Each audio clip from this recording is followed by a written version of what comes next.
নমস্কার। আজকের breaking news পরিবেশন করছে খবর বাংলা দর্শন। সঞ্চালনা করছে কুমার সুবীর। ভারতের সাহসিকতা ও কার্যক্রম রণনীতি কোনোভাবেই উপেক্ষা করা যায় না। তাদের নিজস্ব সিদ্ধান্তে একদম অটল। নতুন ভারত রাশিয়ার কাছ থেকে কাঁচা তেল কিনেছে লোকাল কারেন্সি দিয়ে। কারোর হুমকি কানেও তোলেনি। ভারতকে হুমকি দিয়েছিল ট্রাম্প, 500% ট্যারিফ লাগিয়ে দেওয়া হবে। সবাই ভেবেছিল মোদি চাপে পড়ে মাথা নত করবে। সে জায়গায় মোদি ওপেন বলে দিয়েছে, আমরা কারোর বাপকেও ভয় পাই না।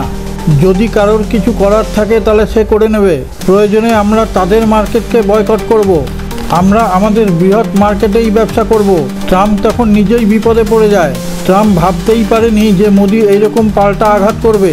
মোদি এমন চাল চেলেছে, সমস্ত বড় বড় দেশেরা হাঁ হয়ে গেছে।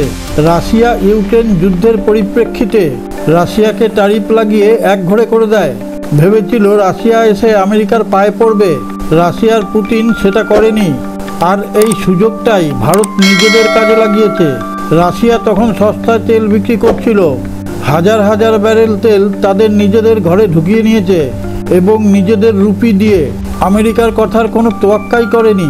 রাশিয়া ভারতের সঙ্গে ব্যবসা করে তখন ভীষণ উপকৃত হয়েছে। ভারত রাশিয়ার বন্ধুত্বটা আমেরিকার গলার কাটা হয়ে গেছে। ট্রাম্প তখন তাদের সংসদে একটা বিল প্রস্তাব করে, রাশিয়ার ওপর 500% ট্যারিফ চাপানোর প্রস্তাব আনে। কিন্তু এই প্রস্তাব পাশ করার ক্ষেত্রে ধীরে চলো নীতি নেয়। কিন্তু মৌখিকভাবে বলে, হয় আমেরিকার সঙ্গে থাকো আর তা না হলে কঠিন অবস্থা হবে। সবাই তখন ভেবেছিল ভারত ভয় পেয়ে যাবে। আমেরিকার মতন এত বড় ব্যবসায়ীদের চটিয়ে দিলে বড় বিপদ হতে পারে। মোদি তখন বলে দেয়, আমাদের বিদেশ নীতি ওয়াশিংটনে নয়, নয়াদিল্লিতে হয়। ভারতের বিদেশমন্ত্রী জয়শঙ্কর তখন বলে, আমরা এখানে কারোর কথা মতো চলতে আসিনি। আমরা তেল যেখানে সস্তা পাবো সেখান থেকেই কিনবো। সেই কারণে বন্ধুত্বপূর্ণভাবে আমরা রাশিয়ার থেকে তো তেল কিনবই। এতে আমাদের দেশের অনেক মুনাফা হবে। আর ভারত এখান থেকেই তাদের গুপ্ত রহস্য প্রকাশ করে। ভারতের রিফাইনারি তেল তৈরি করার প্রক্রিয়া ও পরিকাঠামো দুটোই ভীষণ স্ট্রং। চীন এইসব প্রতিবন্ধকতার সম্পূর্ণ বাইরে। ভারত চীনের সঙ্গে সমঝোতা করে চীনের জলজাহাজে করে তেল নিয়ে আসছে। তারপর ভারত রাশিয়া নিজেদের জাহাজ তৈরি করে নিজেরাই বিমা কোম্পানি খুলে এই জাহাজে করে বর্তমানে নিজেদের তেল নিয়ে আসছে। তাতে করে পশ্চিমী দুনিয়ার কোনো বিমা কোম্পানির চাপ থাকছে না। পশ্চিমী দুনিয়ার কোনো জাহাজ ডলার ছাড়া কোনো কাজ করে না। ডলারের ধারকাজ দিয়েও ভারত রাশিয়া যাবে না। ভারতের রুপি এবং রাশিয়ার রুবেল দিয়েই ব্যবসা চালিয়ে যাচ্ছে। ভারত এবং রাশিয়া তারা যে নিজেদের কারেন্সি দিয়ে ব্যবসা করে যাচ্ছে সেটা ঘুণাক্ষরেও কাউকে জানতে দেয়নি। Central intelligence agency United states of America, এটাকে বলে আমাদের ভাষায় ট্রেজারি, তাদের ইন্টেলিজেন্স এজেন্সি ঘুণাক্ষরেও কেউ জানতে পারেনি। এটা শুধু তেলের ব্যবসার জন্য নয়, এটা শুধু গল্পের প্রথম পাতা। আগে আগে দেখতে যাও কেয়া হোতা হ্যায়।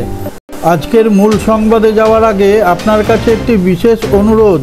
আপনি যদি আমাদের খবর বাংলা দর্শন চ্যানেলটিকে সাবস্ক্রাইব করে না থাকেন, সাবস্ক্রাইব করে পাশে থাকা নোটিফিকেশন বেলটি ছুঁয়ে একটা লাইক দিয়ে শেয়ার করে দিন। তাহলে আমরা বিশ্বের নানা প্রান্ত থেকে খবর সংগ্রহ করে আপনাদের সামনে তুলে ধরার অনুপ্রেরণা পাব। আর আমাদের খবর বাংলা দর্শন চ্যানেলের কমেন্টে গিয়ে আপনার সুচিন্তিত মতামত ব্যক্ত করলে আমরা উজ্জীবিত হব। ভারত রণনীতির পাশাপাশি কূটনীতিতেও ওস্তাদ। রাশিয়ার কাছ থেকে তেল কিনে আমেরিকার মতো শক্তিধর দেশের বিরুদ্ধে যাওয়া অন্য কোনো দেশের পক্ষে সম্ভব না। আমেরিকা 500% ট্যারিফ চাপাবে বলে হুমকি দেওয়ার পরও ভারত তাতে কর্ণপাত করেনি। উল্টে পরোক্ষে আমেরিকাকেই ধমকে দিয়েছে। আমেরিকাকে বলে দিয়েছে, আমাদের দেশের অভ্যন্তরীণ ব্যাপারে আমরা কাউকে নাক গলাতে দিই না। যেখানে আমাদের পেট্রোল রিফাইনার প্ল্যান্ট পৃথিবীর মধ্যে অন্যতম, সেই প্ল্যান্টকে চালু রাখার প্রয়োজনে আমরা কাঁচা তেল যেখানে সস্তা পাবো সেখান থেকেই নেব। তার মধ্যে কেউ নাক গলাক, এটা আমরা কখনোই চাইব না। এই কাঁচা তেল থেকে আমরা প্লেনের রিফাইন তেল, এই কাঁচা তেল থেকে আমরা প্লেনের রিফাইন পেট্রোল বিভিন্ন জিনিস উৎপাদন করে থাকি। সেখানে কেউ হাত বাড়ালে আমরা সহ্য করব কেন? তাহলে তো আমাদের দেশ অচল হয়ে যাবে। এই সমস্ত সামরিক যানবাহনে ডিজেল ভীষণভাবে প্রয়োজন। সেটা যদি কেউ সস্তায় দিতে পারে, যে দেশ দেবে তার কাছ থেকেই নেব। রাশিয়ার থেকে আমেরিকা সস্তায় সেই তেল দিক, কেউ বারণ করেছে? আমরা তখন আমেরিকার থেকেও নেব। আমেরিকা তা দিতে পারবে না এবং অন্য কোনো দেশ দিলে সেখানে হাত বাড়াবে, সেটা তো আমরা মেনে নেব না।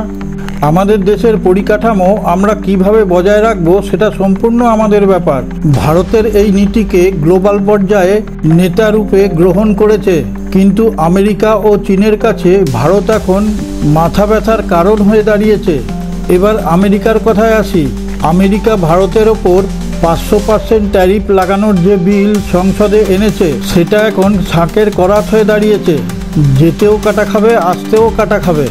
ভারতের ওপর ট্যারিফ লাগালে তার প্রভাব যে কোনখানে গিয়ে দাঁড়াবে সেটা ট্রাম্প খুব ভালোভাবেই বুঝতে পারছে। ভারত তখন ওদের মার্কেটও বন্ধ করে দেবে আমেরিকার জন্য।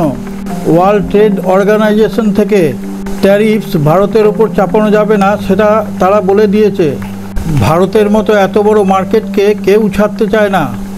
তাতে আমেরিকার অর্থনীতির ওপরেও বিশাল প্রেসার আসবে। এখন চীনও বাধ্য হয়ে তাদের পাশে গিয়ে দাঁড়িয়েছে। তাতে এশিয়া, দক্ষিণ আফ্রিকা, পূর্ব আফ্রিকা, অস্ট্রেলিয়া ও ইউরোপের বিভিন্ন দেশ আমেরিকার বিরুদ্ধে চলে যাবে। সেই প্রেসার নেওয়ার মতন ক্ষমতা আছে তো? চীনও বুঝতে পেরেছে ভারতের সঙ্গে বন্ধুত্ব না রাখলে নিজের ক্ষতি হবে, কারণ ভারত এখন বিশ্বে নির্ণায়ক স্থান তৈরি করে ফেলেছে। এখন প্রচুর দেশ ভারতকে সামনে রেখে এগোতে চাইছে। এটা ভারতের বেড়ে ওঠার আত্মবিশ্বাস। রণনৈতিক, রাজনৈতিক ও কূটনৈতিক নেতৃত্ব দেওয়ার ক্ষমতা এই নতুন ভারত রাখে। তাকে ঠেলে ফেলার চেষ্টা যেই করবে সেই বিপদে পড়বে। ভারত বন্ধুত্ব কিভাবে করতে হয় সেটা খুব ভালোভাবে জানে। এটা শুধুই রাশিয়ার থেকে তেল কেনার ব্যাপারে সীমাবদ্ধ নয়, গোটা পৃথিবীব্যাপী আমেরিকার এই দাদাগিরি আর কেউ সহ্য করতে চাইছে না। তাই সঠিক নেতৃত্বকে খুঁজে পেয়েছে তারা। এটাই হচ্ছে আসল কারণ। ট্রাম্পও হাড়ে হাড়ে টের পাচ্ছে সেটা। আমেরিকা ডলারের মাধ্যমে সমস্ত পৃথিবীকে চুষে খাবে, এটা কখনো হতে পারে না।